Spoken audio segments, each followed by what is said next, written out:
थोड़ा जैसे हाँ, थोड़ा सा ऊंचा उठ करके सोना चाहिए। और सेकंड क्या क्वेश्चन है? एक क्वेश्चन है, क्या हम सुबह गुनगुना पानी पीते हैं तो उसमें नींबू का रस डाल सकते हैं क्या? हाँ, डाल सकती हूँ, गुनगुने पानी में नींबू का रस डाल सकती हूँ।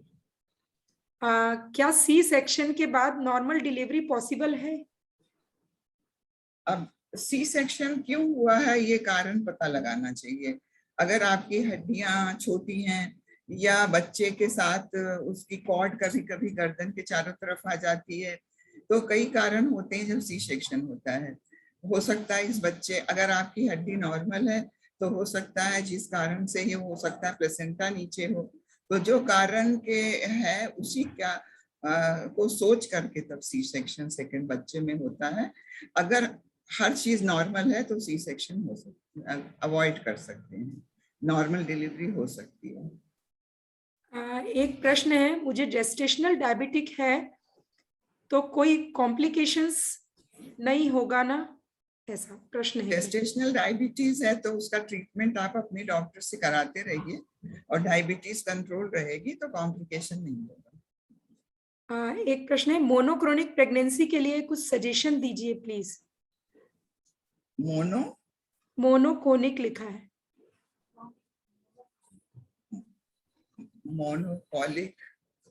मोनोकोनिक नहीं तो उसको कहिए, एक्सप्लेन करें अपना वो क्या क्या चाहती हैं। जी, अभी मुझे 8th मंथ चालू है और 3rd मंथ से खांसी है, कम नहीं हो रही है। खांसी है तो थोड़ा सा गर्म पानी पीजिए और थोड़ा उसका भाप लीजिए, और जो दवाएं आप कुछ ले रही होंगी, सोंठ, अदरक, तो कहते हैं कि अदरक का रस और शहद अगर दोनों इक्वल मात्रा में बराबर चाटती रहें तो खांसी ठीक होगी। लेकिन अगर कारण कोई इन्फेक्शन है तो उसके लिए आप डॉक्टर से पूछ के दवा लीजिए, और नहीं तो मुलेठी चूसती रहिए, शहद अदरक का वो बना के चूसते रहिए तो खांसी कम होगी। और ठंडा पानी बिल्कुल मत पीजिए, गुनगुना पानी पीजिए और स्टीम इनहेलेशन लीजिए, मतलब भाप भाप लेते रहिए। मोनोकोरियोनिक जो लिखा था उसमें लिखा आइडेंटिकल ट्विंस विच क्वाइट रिस्की। हाँ, तो उसके लिए क्या चाहिए उनको आइडेंटिकल ट्विंस के लिए? वो क्वेश्चन चला गया है।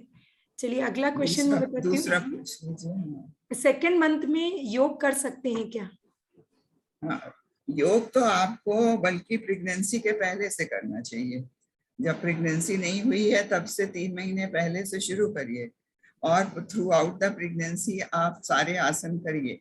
आसन का क्लास जो लिया जाएगा उसमें सूक्ष्म व्यायाम बताए जाएंगे आपको, और सूक्ष्म व्यायाम तो आपको अगर डॉक्टर ने रेस्ट बताया है तो हाथ पैर हिलाने का जो सूक्ष्म व्यायाम है वो भी कर सकती हैं।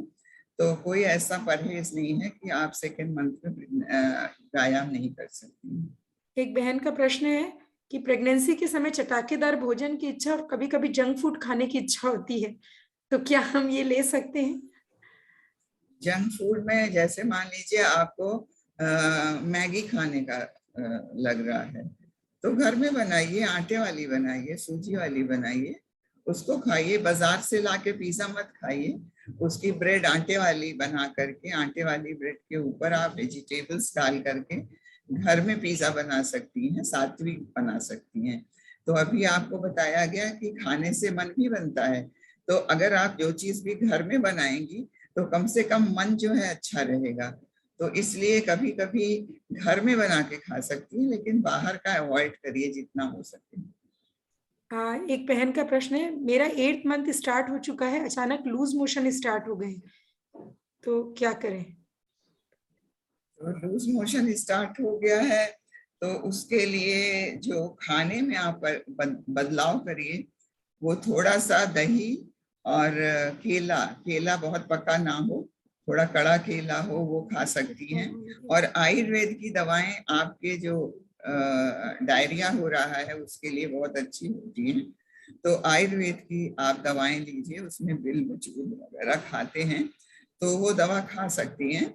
और थोड़ा जो चीज बहुत ज्यादा जैसे पत्ते वाली चीजें हैं ये सब लेक्सेटिव होती हैं, तो उसको थोड़ा अवॉइड करिए। हेपेटाइटिस बी के कारण क्या सी सेक्शन ही होगा? नहीं, कोई जरूरी नहीं है। हेपेटाइटिस बी तो ठीक हो गई होगी, ठीक होने के बाद तो कोई जरूरी नहीं है कि सी सेक्शन हो। एक बहन का प्रश्न है कि प्रेगनेंसी में जीरा पानी पीना चाहिए कि नहीं?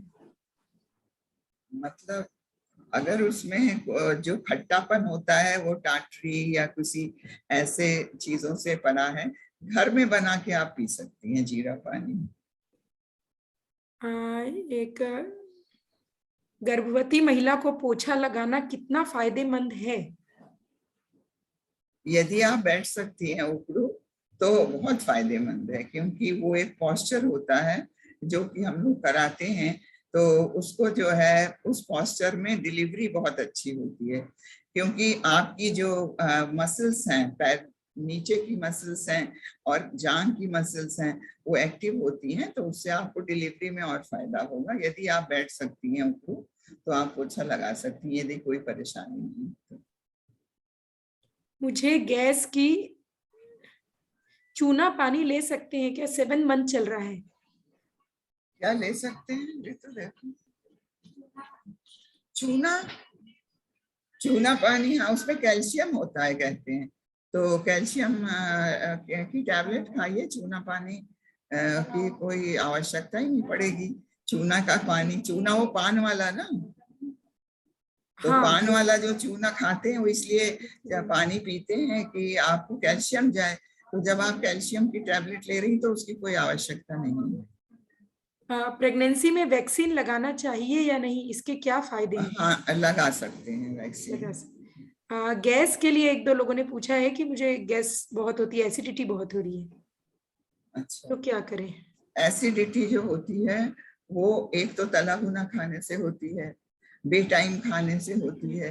तो एक तो अपना रूटीन, जैसे आपको अभी दिनचर्या बताई गई वैसी दिनचर्या करिए, योग व्यायाम करेंगी तो उससे भी फायदा होगा।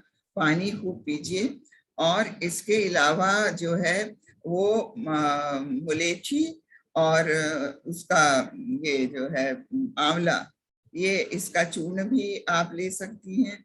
और इसमें आप मिश्री, सौंफ और धनिया, ये तीनों चीज, सौंफ और धनिया पीस के भून के रख लीजिए और उसमें मिश्री मिला लीजिए, तो खाने के बाद इसको खाने से भी आपका जो है एसिडिटी कम हो सकती है।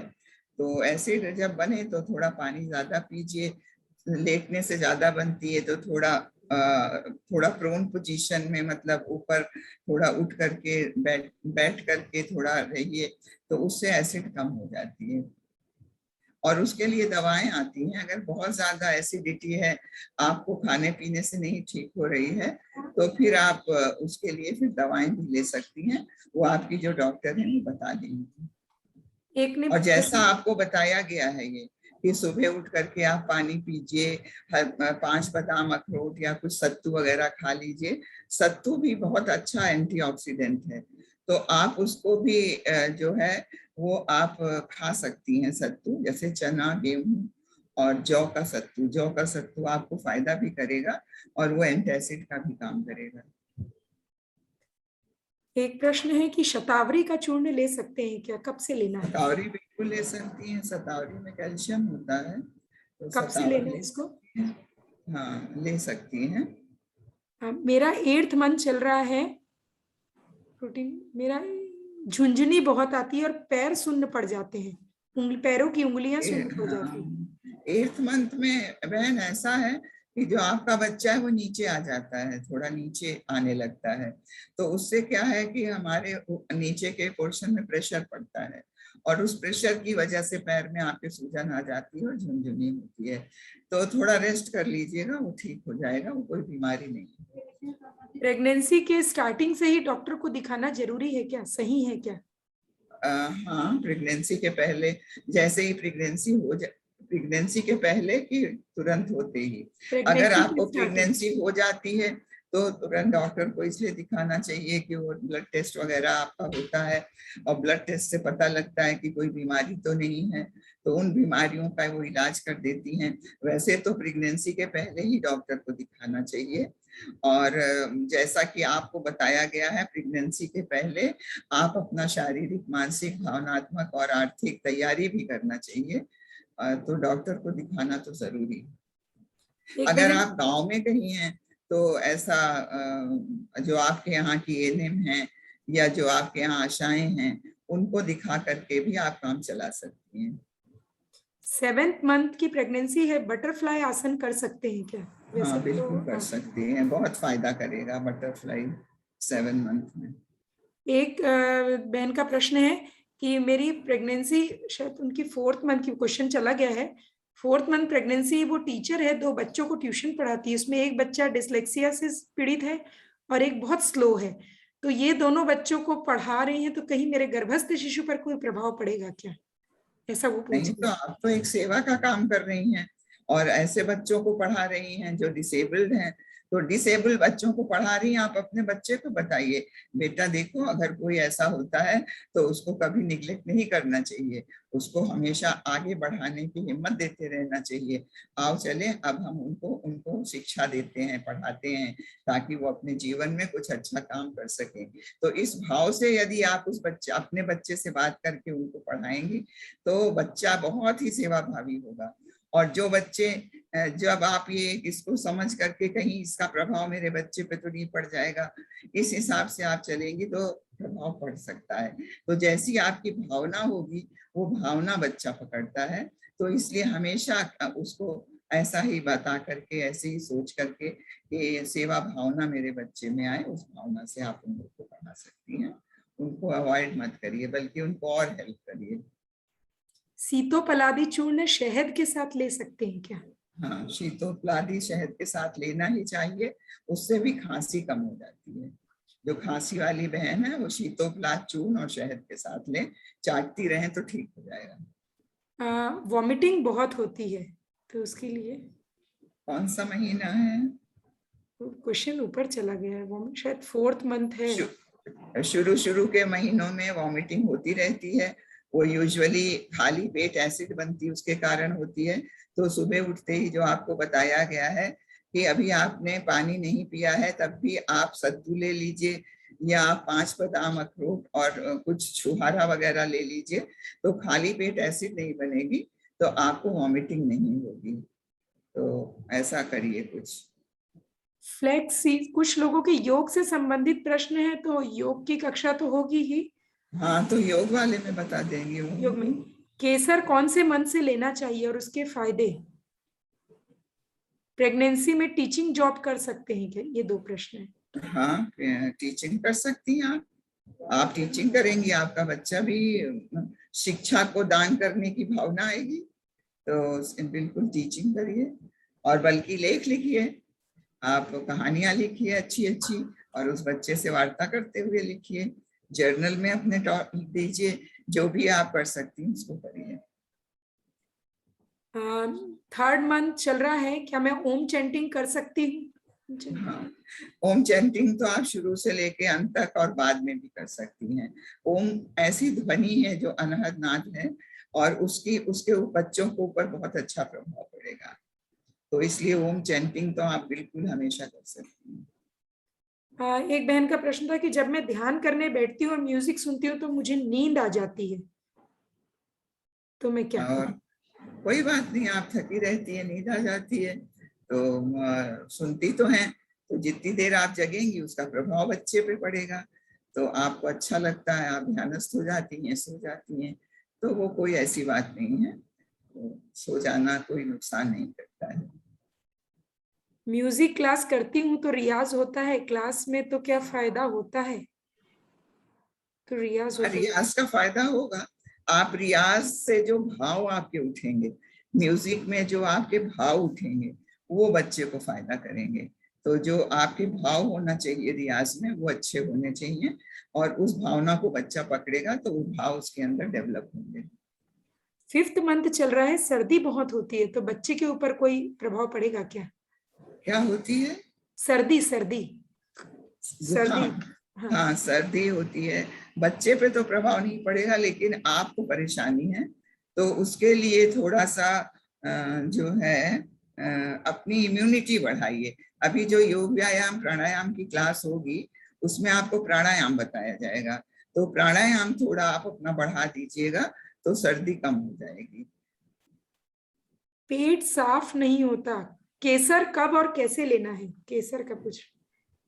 केसर कोई जरूरी नहीं है कि आप केसर खाइए, केसर गर्म होता है, तो हम लोग तो ये नहीं बताते कि केसर खाना। एक तो केसर बहुत महंगी है, दूसरी बात केसर गर्म होती है, तो अभी तो गर्मी आ गई है इसलिए केसर खाना आवश्यक नहीं है।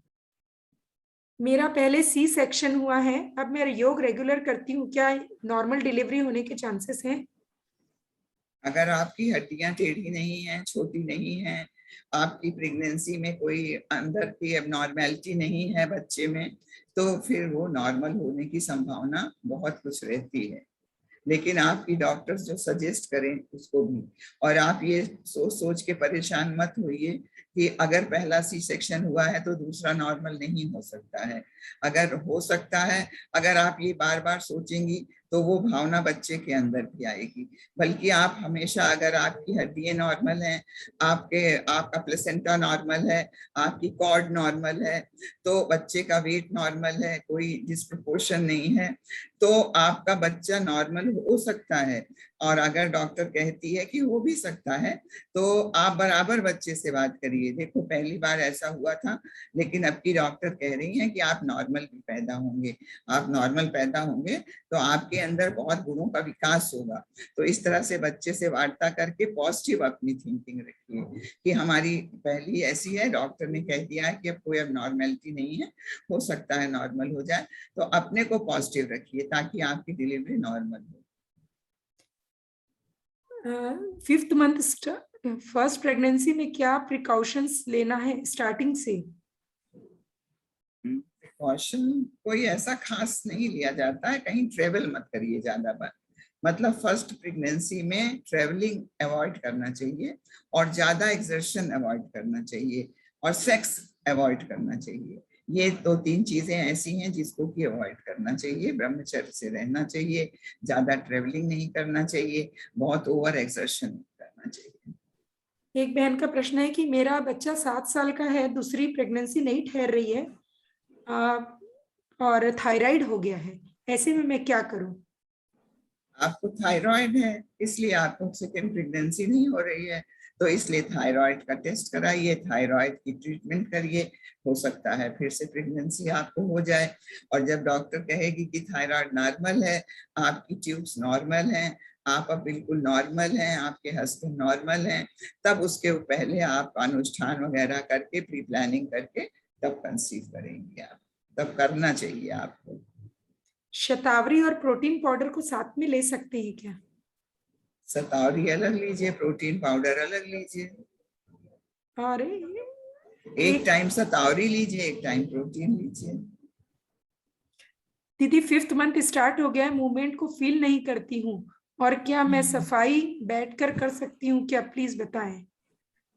हाँ 5th मंथ में बैठ के आप कर सकती हैं, और मूवमेंट नहीं फील होता, थोड़ा लेट करके आप फील करिए तो होने लगेगा। फर्स्ट प्रेगनेंसी में असल में माताओं को क्योंकि आदत नहीं होती है, एक्सपीरियंस नहीं होता है, तो उनको फील नहीं होता है।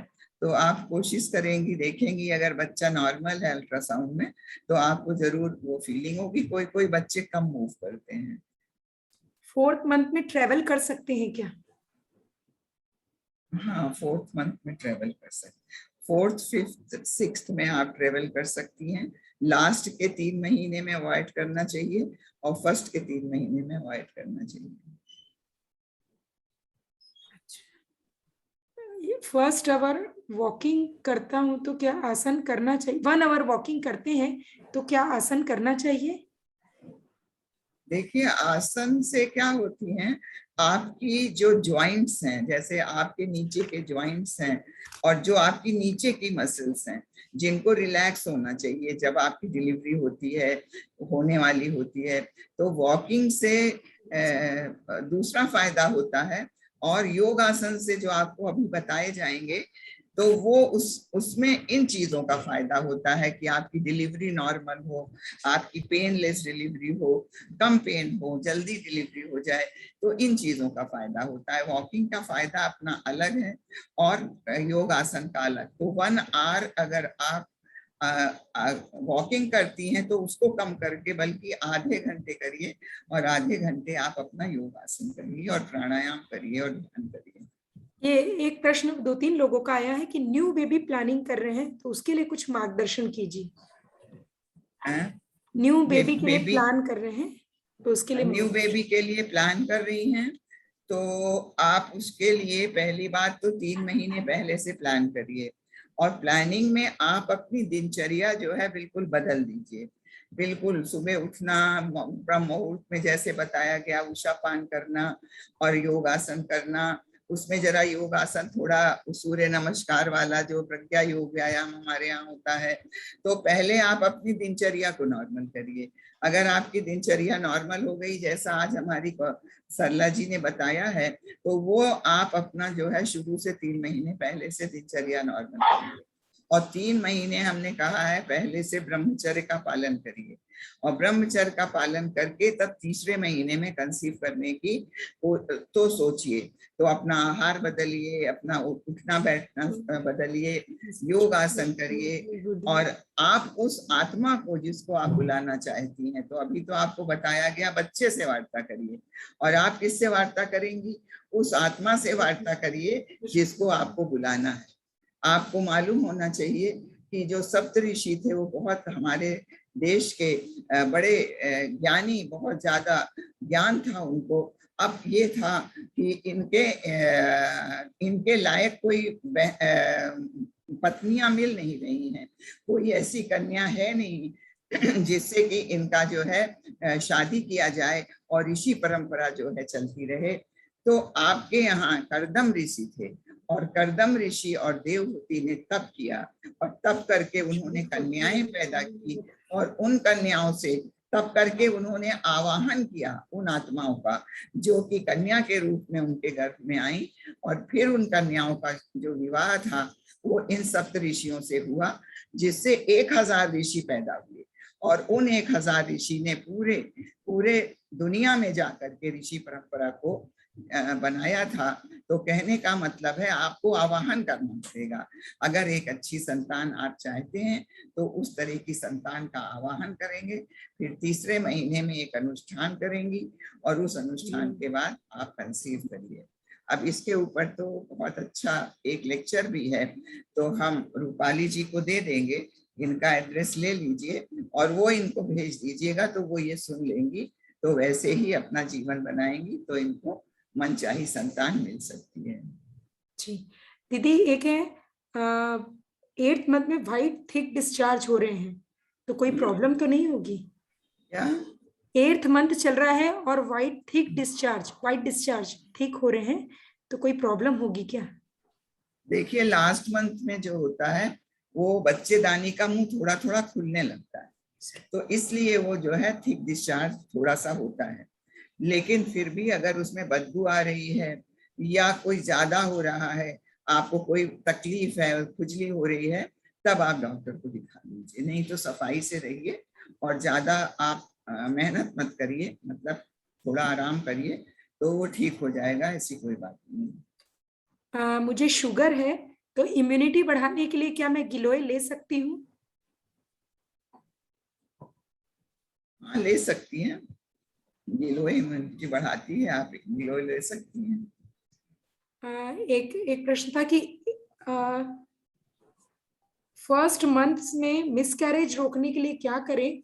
गुरुदेव ने 40 नंबर वांग्मय में कोई औषधि बताई है, और उसके साथ ही उन्होंने पूछा है कि फर्स्ट मंथ कब से कब तक गिना जाता है। कुछ प्रश्न मेरे भी कुछ समझ में नहीं आया। फर्स्ट मंथ जो होता है वो आपको पता ही नहीं लगता, आपको पता तब लगता है जब वो 1 महीना पूरा हो जाता है, क्योंकि जब आपको मासिक धर्म आएगा तब आपको पता लगेगा मेरे पेट में बच्चा आ गया।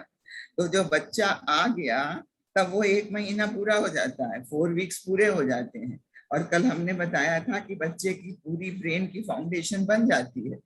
तो कहने का मतलब है कि फर्स्ट मंथ आपको पता लगे इसलिए 3 महीने पहले से तैयारी करिए। तो फर्स्ट मंथ जब तक पता लगेगा, उस बच्चे का ब्रेन तो बन ही जाएगा, तो फिर आपको पता लगने से फायदा तो ठीक है, हो जाएगा, लेकिन जो चाहती हैं आप, हो सकता है वो ना मिल पाए। तो इसलिए 3 महीने पहले से तैयारी करिए। फिर जब आप कंसीव करेंगी, तो जब कंसीव करेंगी और फिर उसके बाद आपको महीना नहीं आया मासिक धर्म, तब समझिए कि वो 1 महीना आपने आपके बच्चे का हो गया। एक प्रश्न है कि ज्यादा मूवमेंट से क्या मेरा बच्चा सुपर एक्टिव होगा? ज्यादा एक्टिव से सुपर एक्टिव तो नहीं होगा। हो सकता है बहुत मूवमेंट हो रहे हों तो बच्चे को कोई परेशानी हो, तो इसलिए बच्चे को बहुत ज्यादा मूवमेंट हो रहे हैं तो आप डॉक्टर को दिखा भी सकती हैं। ऐसा कुछ नहीं है कि सुपर एक्टिव होगा या बहुत डल बच्चा होगा। तो आप जैसा उससे बात करेंगी वैसा बच्चा बनेगा आपका। तो ऐसा तो नहीं होना चाहिए सुपर एक्टिव। बहुत ज्यादा मूवमेंट हो रहे हैं तो डॉक्टर से बात कर लीजिए। थोड़ा रेस्ट करिए, थोड़ा बच्चे से बात करिए, हो सकता है वो रिलैक्स हो जाए। हो सकता है उसको टेंशन हो सकता है आपको टेंशन हो सकता है आप ज्यादा काम कर रही हो तो बच्चे को परेशानी हो रही हो, आपकी दिनचर्या नॉर्मल ना हो सकता है बच्चा अपना पता नहीं कौन सा संस्कार लेके आ रहा है और वो क्या चाहता है। तो आपको बच्चे के भावनाओं को समझना चाहिए। आप थोड़ी देर जब ध्यान करेंगी, उस बच्चे से वार्ता करेंगी, तो आपको पता लगेगा कि बच्चा मूवमेंट क्यों कर रहा है। आपको जवाब मिलेगा तो आप उसी टाइप से रिएक्ट करिए। दीदी मेरा 5th मंथ कंप्लीट नहीं है, मूवमेंट काफी पता चलता है। 5th month? हाँ, कंप्लीट नहीं। कंप्लीट नहीं है, पता लगता है तो अच्छी बात है।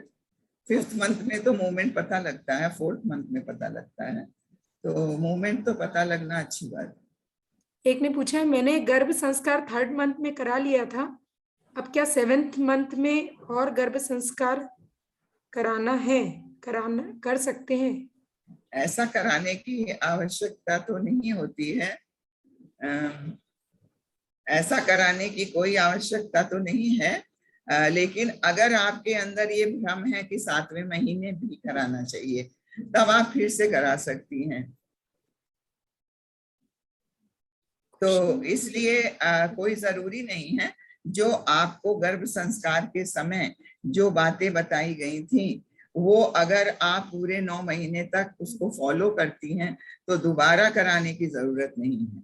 और पता नहीं आपको बातें बताई गई थी कि नहीं, जो अब की बार गर्भ संस्कार आपको शांति कुंज से कराया जाएगा, उन बातों को सुनिएगा, फॉलो करिएगा, तो कोई दोबारा गर्भ संस्कार कराने की जरूरत नहीं होती है। गर्भवती माता अपने पिता और भाई के घर में है तो शिशु के माँ के ऊपर क्या प्रभाव पड़ता है? कुछ क्वेश्चन समझ में नहीं आ रहा है। अगर आप पिता या भाई के घर में हैं तो गर्भस्थ शिशु में कोई बुरा असर नहीं पड़ेगा। आप अपने पिताजी की अच्छी क्वालिटीज बताइए, भाई भाभी की अच्छी क्वालिटीज बताइए, अपने पति की अच्छी अच्छी बातें बताइए, अपने सास जी की अच्छी अच्छी बातें बताइए। तो किसी की भी अगर नेगेटिव विचार आपके अंदर नहीं आते हैं तो शिशु के अंदर ऐसा कुछ नहीं होगा, क्योंकि पहले बच्चे में यूजुअली बेटियों की को अच्छा रिलैक्स फील होता है मायके में, इसलिए चली जाती हैं, क्योंकि अभी शादी हुई, अभी प्रेगनेंसी हो गई, तो ज्यादा एडजस्टमेंट नहीं होता है, तो कोई टेंशन ना हो, इसलिए ऐसा एक रिवाज भी बनाया गया था कि जो बच्चा है वो माँ को कोई टेंशन ना हो। तो ऐसा कुछ उसके ऊपर बुरा असर नहीं पड़ेगा, बस आप अपनी भावनाएं पॉजिटिव रखिएगा।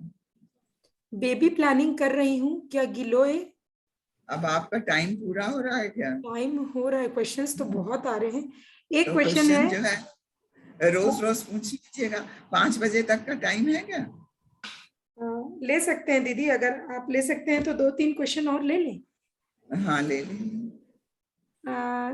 एक है क्वेश्चन कि 8th मंथ चल रहा है, जब लेट कर उठती हूँ तो वेजाइना और पेट में दर्द होता है, तो क्या करें? नीचे प्रेशर पड़ता है 8th मंथ में, इसलिए ऐसा होता है। तो वो जो आपका जिस पोजीशन में प्रेशर पड़ता है और वो होता है, तो उसको अवॉइड करिए बहुत देर तक बैठना और खड़े रहना, ये अवॉइड करिए। थोड़ा जैसे बैठ करके आराम मिलता है वैसे काम करिए।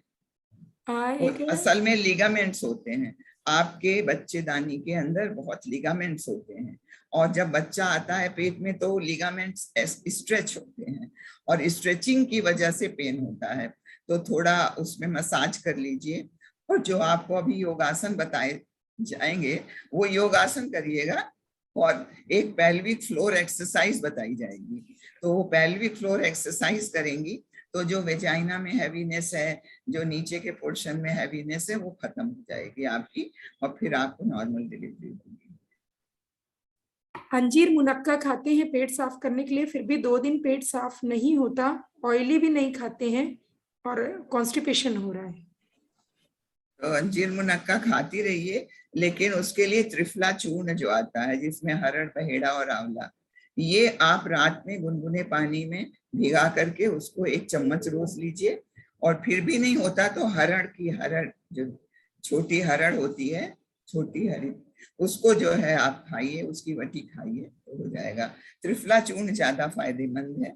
अगर उससे नहीं होगा तब हरड़ आप खाली खा सकती हैं, तो उससे बढ़िया आपको, और हरी सब्जियां ज्यादा खाइए, पानी खूब पीजिए, तो उससे भी थोड़ा कॉन्स्टिपेशन जो है अवॉइड होता है। सीतोपलादी चूर्ण और फ्लैक्स सीड ले सकते हैं क्या? जैसे खांसी है तो सीतोपलादी चूर्ण ले सकते हैं। शीतोपलाद चूर्ण बिल्कुल ले सकती हैं, शहद में मिला के लीजिए तो उसकी पोटेंसी बढ़ जाती है। और क्या, फ्लैक्स सीड बिल्कुल ले सकती हैं। प्रेगनेंसी की स्टार्टिंग 2nd मंथ में वाइट डिस्चार्ज हो रहे हैं, क्या करें? कोई बात नहीं है, थोड़ा बहुत जब प्रेगनेंसी हुई है तो डिस्चार्ज नॉर्मल से ज्यादा होगा। फिर भी अगर कोई इन्फेक्शन है तो डॉक्टर को दिखा लीजिए, सफाई रखिए नीचे अच्छे से, कोई इन्फेक्शन ना जाने पाए। क्वेश्चन तो बहुत आ रहे हैं दीदी, क्या करें? 5 बजे तक पूछे बंद कर दीजिए। हाँ, बेबी प्लानिंग कर रही हूँ लेकिन कमर दर्द बहुत होता है, तो गिलोय ले सकती हूँ क्या? क्या प्लानिंग? बेबी प्लानिंग फेज में है। प्लानिंग फेज में है तो गिलोय ले लीजिए, गिलोय क्यों नहीं लेंगी। लेकिन बैक एक हो रहा है तो अपनी कैल्शियम वगैरह की, विटामिन डी की जांच कराइए। और कमर में अगर तकलीफ है तो उसको हड्डी के डॉक्टर को दिखा लीजिए।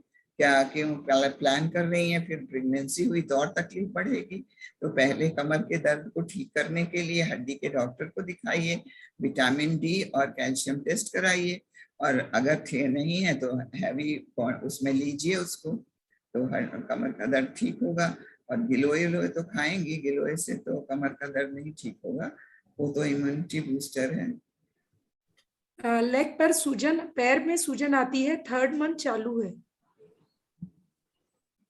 3rd 3rd मंथ मंथ में चालू ही है। पैर में सूजन अगर आती है। पैर में सूजन है तो यूरिन वगैरह टेस्ट कराइए डॉक्टर से, और ब्लड प्रेशर टेस्ट कराइए। अगर अगर सब चीज नॉर्मल है तो कोई बात नहीं है। नीचे से पैर को पंजे की तरफ से ऊपर की तरफ मसाज करिए, और जब लेटिए तो पैर थोड़ा ऊपर करके लेटिए। फर्स्ट प्रेगनेंसी है और गले के नीचे बहुत जलन होती है। हाँ, एसिड बनती है, तो उस एसिड बनती है तो आपको हमने बताया कि पानी खूब पीजिए, और वो आप अपना वो सौंफ का और उसको धनिए को भून करके रखिए मिश्री के साथ, खाने के बाद उसको खाइए। और फिर यही सब करिए, ठीक हो जाएगा। और टैबलेट आती है एंटासिड, उसको खा सकती हैं। जी, ये इस क्वेश्चन का तो आंसर हो चुका है दीदी, ये बार बार क्वेश्चन आ रहा है। 8th मंथ तो चल रहा है, लेट के उठने के बाद वेजाइना में और हाँ, बैक तो में बहुत पेन होता है। उसको वो उन्होंने समझ लिया होगा, वो बार बार रिपीट मत करिए। हाँ, रिपीट हो। हाँ, और कुछ लोगों का संगीत से संबंधित प्रश्न है, तो हम बता दें कि एक क्लास आपकी होगी गर्भ संवाद की, उसमें संगीत का प्रभाव बता दिया जाएगा। दीदी, जब हम रात में सोते हैं तो पैर में बहुत दर्द होता है, हम सो नहीं पाते, क्या करें? पैर में दर्द है तो आपको ऐसा करना चाहिए कि थोड़ी देर गुनगुने पानी में नमक डाल करके रखिए, और उसमें पैर को कम से कम 15 मिनट रखिए, और मसाज करिए पैर का, नीचे से ऊपर तक मसाज करके सोइए। और कैल्शियम वगैरह आप अगर ले रही हैं, बी कॉम्प्लेक्स ले रही हैं, तो कोई ऐसी बात नहीं है, उसको मसाज करने से ठीक हो जाएगा, उसमें कोई दवा खाने की जरूरत नहीं है। मेरा मिस कैरेज अभी 24 जुलाई को हुआ है, तो नेक्स्ट प्लानिंग कब कर सकते हैं? उसमें कम से कम आपकी एज के अनुसार है। अगर एज आपकी कम है, मतलब 30 के नीचे है, तो आप 1 साल का गैप कर सकती हैं। क्योंकि देखिए, आपके एबॉर्शन में, या आप एबॉर्शन कराइए या हो जाए, उसमें शरीर का उतना ही वियर एंड टियर होता है जितना नॉर्मल डिलीवरी में होता है। तो इसलिए कम से कम 1 साल का गैप कराइए, और इस बीच में अपना पूर्ण चेकअप कराइए, अपना और अपने हस्बैंड का। अगर वो सब नॉर्मल है तब प्रेगनेंसी कंसीव करिए। बीपी हाई रहता है, 5th मंथ ऑफ प्रेगनेंसी है। हाँ, बीपी हाई रहता है तो बराबर डॉक्टर से चेकअप कराइए। अगर आपका यूरिन नॉर्मल है और सूजन उजन नहीं आ रही है, तो कोई बीमारी होती है, उसको प्रीक्लैम्सिया कहते हैं, वो नहीं है, तो फिर आप जो योग व्यायाम यहाँ पे बताया जाएगा और प्राणायाम और ध्यान, तो वो आपके टेंशन को रिलीज करेगा। तो टेंशन की वजह से भी कभी कभी बीपी हाई होता है। तो जब टेंशन रिलीव होगा तो आपका बीपी भी नॉर्मल होगा, अगर एवरीथिंग इज नॉर्मल तब। यदि माँ बीटा थैलेसेमिक है और पिता माइनर, माँ बीटा थैलेसेमिक बीटा थैलेसीमिया है और पिता माइनर, क्वेश्चन चला गया, तो बच्चे पे असर होगा क्या? माइनर है तो, और दोनों माइनर हैं क्या? नहीं, पिता माइनर। अगर थैलेसीमिया दोनों में है तो बच्चे पे असर हो सकता है। अच्छा, माइनर है तो कम चांसेस हैं, मेजर है तो 100% चांसेस हैं। अच्छा। दूध के साथ हल्दी और शहद दोनों ले सकते हैं क्या एक साथ? हल्दी ले सकती हैं, शहद गर्म दूध में नहीं मिला सकती हैं आप। ठंडे दूध में, मतलब गुनगुने दूध में मिला सकती हैं, गर्म दूध में शहद नुकसान करती है। जो आप रात में हल्दी बताया गया, हल्दी और शहद और दूध, तो वो गुनगुना दूध बताया गया है। और नहीं तो आप पहले शहद खा लीजिए, तब आप दूध पीजिए हल्दी वाला। मुझे 3rd मंथ शुरू है और कंसीव करने के पहले मुझे कोविड हुआ था, तो बट क्या हुआ माइल्ड था था, कोविड? तो आगे कुछ बच्चे में प्रॉब्लम हो सकती है क्या? क्या प्रिकॉशन ले? नहीं, अगर आपने कोविड हुआ था उसके बाद तो आपके अंदर इम्यूनिटी आ गई, तो इम्यूनिटी आ गई तो कोई आपको फिर बच्चे के ऊपर कोई असर नहीं पड़ेगा, ना आपके ऊपर पड़ेगा। और अगर वैक्सीन लगी हुई है तो भी कुछ कोई असर नहीं पड़ेगा। तो अब और जितना डर है, आप लोग सब बहनों से निवेदन है कि अपने अंदर से डर भगा दीजिए, नहीं तो आपका बच्चा भी डर वाला पैदा होगा। और केवल इन्हीं बातों से डरेगा नहीं, वो स्कूल में भी डरेगा, जब वाइवा होगा उसका तब डरेगा, हर चीज में डरेगा। तो आप हर चीज भगवान पे छोड़ दीजिए। जब भगवान को सक्षम बनाया है आपको, कि आपको उन्होंने गर्भवती माता का एक वरदान दिया है, तो भगवान ही सबका पालन करता है। वो चिड़िए का कौन पालन करता है, जानवर का कौन पालन करता है, उनकी डिलीवरी कौन कराता है? तो ये सब छोड़ दीजिए उस भगवान पे, और आपकी जो डॉक्टर कह रही है उसको बराबर दिखाते रहिए, अपने कर्तव्य का पालन करिए, और डर तो बिल्कुल अपने अंदर से भगा दीजिए कि कहीं ये हो गया, कहीं वो हो गया, कहीं कोविड हो गया। प्रिकॉशन लीजिए आप, प्रिकॉशन लेना आपका काम है, लेकिन डरना, तो उस बच्चे को डरपोक बनाना है, इसलिए डरना नहीं है। हमको उनकी तरह, शिवाजी की माता की तरह हमको स्ट्रांग बनना है, और हर हालत में अपने बच्चे को हर हर अवसर को फेस करने का हम उस बच्चे को एक वरदान दें, ऐसा आपको अंदर अपने लाना है। और नहीं तो बच्चा बात बात में डरता रहेगा, तो आपको डरपोक बच्चा थोड़ी चाहिए। इसलिए कभी भी नेगेटिव विचार मत लाइए, हमेशा पॉजिटिव विचार लाइए। मुझे मनोरोग है, क्या मैं बेबी ले सकती हूँ? इसकी दवाई भी मुझे चल रही है। अब ये आप अपने डॉक्टर से पूछिए, जो मनोरोग का चिकित्सक है, जो आपको दवा दे रहा है। दूसरी बात, एक्टोपिक प्रेगनेंसी, एक्टोपिक प्रेगनेंसी हाँ, मतलब दूसरी, एक्टोपिक प्रेगनेंसी में क्या पूछ रही हैं ये? क्वेश्चन ये चला गया। एक्टोपिक प्रेगनेंसी में देखिए, बच्चा जो है वो आपकी बच्चेदानी में ना आके आपके नलों में रह जाता है। तो नलों में रह जाता है तो वो बस्ट कर जाता है, जो कि एक बहुत ही भयंकर स्टेज होती है, जिसमें कि खतरा होता है। तो अगर आपकी एक्टॉपिक प्रेगनेंसी है तो आप तुरंत डॉक्टर के पास जाइए, उसका इलाज कराइए।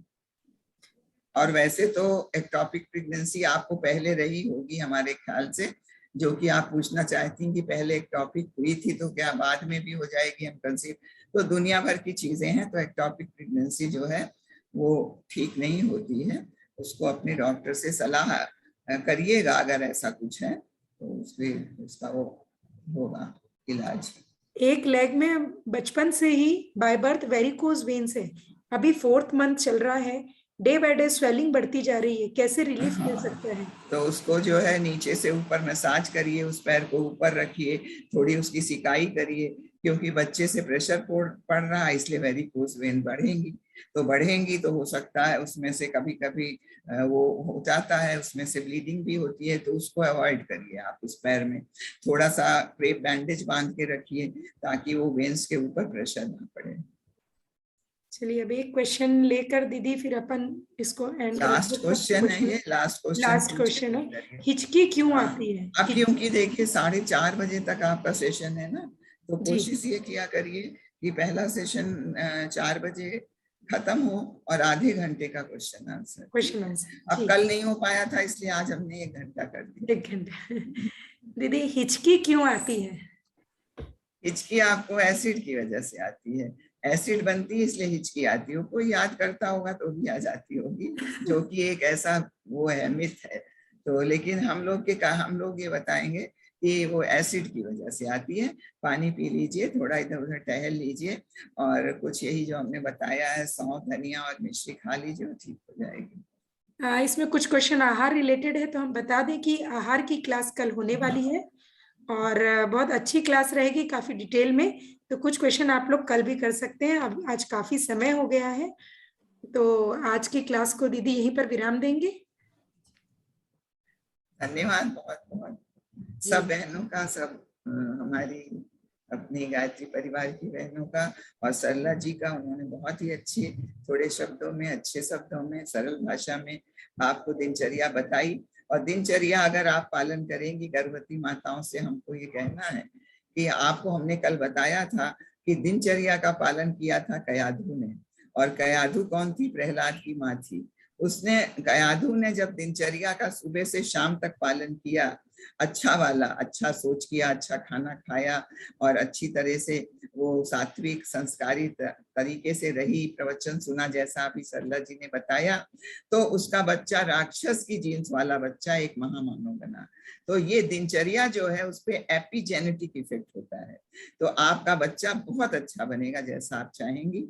तो इसलिए दिनचर्या का पालन करना बहुत जरूरी है। आज भी वैसे बहुत अच्छी संख्या में उपस्थिति रही, 900 के करीब यूट्यूब और इससे जुड़ करके लोगों ने। बहुत बढ़िया, बहुत अच्छा। सब बच्चे अच्छे बने। धरती पर किसी के घर में कोई कंस ना पैदा हो, कोई रावण ना पैदा हो, कोई कुंभकर्ण ना पैदा हो। सबके घर में राम, कृष्ण, गौतम और मोहम्मद साहब, ईसा ये पैदा हो, ऐसी जो एक कल्पना है, वो अच्छे बच्चे आएंगे। 33 करोड़ देवी देवता फिर जमीन पे आएंगे, धरती पे स्वर्ग, और फिर मनुष्य में देवता का उदय जरूर होगा, और फिर से सतयुग आएगा जो कि महान सतयुग होगा। हम फिर से एक बार बता दें दीदी, आपकी कल की क्लास के बाद बहुत मैसेज आए कि हमको क्लास की रिकॉर्डिंग चाहिए। तो हमारा जो YouTube चैनल है गर्भ संस्कार गैलरी CG, इस YouTube चैनल में, और YouTube चैनल की लिंक भी दी गई है, सारी क्लासेस की रिकॉर्डिंग आप लोगों को मिल जाएंगी। और आदरणीय दीदी जी रोज कक्षा में रहेंगे किसी तरह के कोई प्रश्न के लिए। तो आज की कक्षा का समापन करते हैं। आप सभी पुनः कल समय से जुड़े। बहुत बहुत धन्यवाद।